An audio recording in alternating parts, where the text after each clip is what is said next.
Then we will discuss about example number 8.6 later.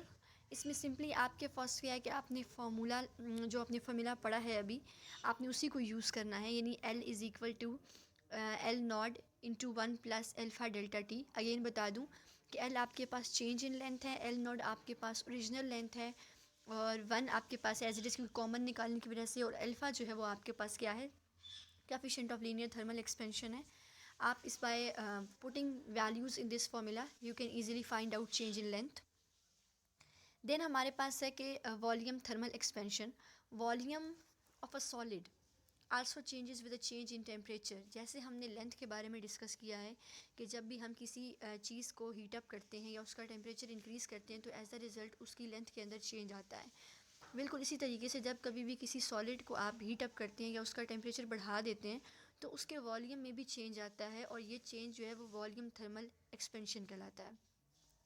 Thermal means you know कि heat, यानी वो change जो किसी भी बॉडी के अंदर उसकी टेम्परेचर को रेज़ करने की वजह से या उसको ज़्यादा हीट अप करने की वजह से आए, वो आपके पास थर्मल एक्सपेंशन कहलाता है।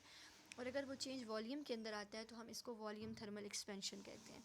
Same like linear thermal expansion, V nought जो होगा वो आपके पास इनिशियल वॉल्यूम होगा, और वी जो होगा वो आपके पास चेंज होगा या फिर जो आपके पास फाइनल वॉल्यूम आएगा, और टी नॉट भी आपके पास ओरिजिनल टेम्परेचर होगा, और टी जो आप बाद में टेम्परेचर इंक्रीज़ करेंगे वो हो जाएगा। Simply delta we delta T, जैसे आपने डेल्टा एल और डेल्टा टी को लिखा था कि डेल्टा वी भी आपके पास वी माइनस वी नॉट आ जाएगा, डेल्टा टी आपके पास टी माइनस टी नॉट, यानी चेंज और दरमियान में डिफरेंस का साइन और ओरिजिनल।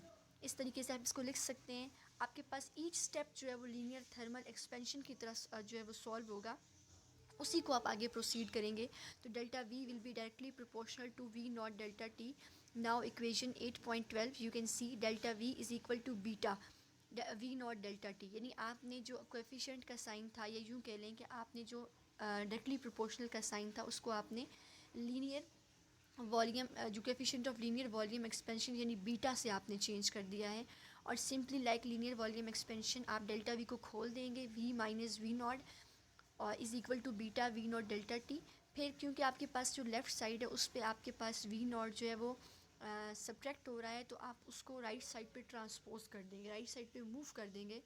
जब आप उसको राइट साइड पे मूव करेंगे तो फिर आपके पास क्या आ जाएगा, V not V is equal to V not plus beta V not delta T. तो फिर आप उसमें अंदर से वी नॉट को कॉमन निकालेंगे तो आपके पास इक्वेशन 8.13 आ जाएगी। Temperature coefficient of volume expansion होगा, जिस तरह अल्फ़ा आपके पास लीनियर थर्मल एक्सपेंशन का आपके पास कोएफिशिएंट था, बिल्कुल इसी तरीके से आपके पास जो बीटा होगा वो वॉल्यूम का जो होगा वो कोएफिशिएंट होगा। बिल्कुल उसी तरीके से जैसे आपने अल्फ़ा की वैल्यू फाइंड की थी इक्वेशन नंबर 8.9 को यूज़ करके, इक्वेशन नंबर 8.12 को आप यूज़ करेंगे और आप बीटा की वैल्यू फाइंड करेंगे। यानी सिंपली जो आपके पास वी नॉट डेल्टा टी होगा उसको आप दोनों साइड्स पे डिवाइड कर देंगे। जैसे ही आप उसको दोनों साइड्स पे डिवाइड करेंगे तो आपके पास जो इक्वेशन आ जाएगी वो होगी beta is equal to delta V V not delta T. That is equation 8.14 8.14 you can see in your book page number 186। जो आपके पास बीटा है वो 3 टाइम्स अल्फ़ा के होगा, यानी आपके पास आप coefficient of linear volume expansion and coefficient of linear thermal expansion को इस तरीके से रिलेट कर सकते हैं कि अगर आपके पास जो किसी भी बॉडी के वॉल्यूम के अंदर जो चेंज आएगा वो उसकी लेंथ के मुकाबले में 3 गुना ज़्यादा आएगा। ठीक है, यानी कि 3 दफ़ा किसी बॉडी की लेंथ के अंदर चेंज आता है तो 1 टाइम उसके वॉल्यूम के अंदर चेंज आएगा। ठीक है, and values of alpha and beta are different for different substances. So your diary will be same chapter number 8, topic evaporation and thermal expansion, and self assessment for you. You have to make at least 25 MCQs from the relevant topics, and you have to practice examples 8.6 and 7. तो दुआ के साथ अपने lecture का इख्तिताम करते हैं। बिस्मिल्लाहिर्रहमानिर्रहीम। सुब्हानकल्लाहुम्मा व बिहम्दिका अशहदु अन ला इलाहा इल्ला अंता अस्तगफिरुका व अतूबु इलैक।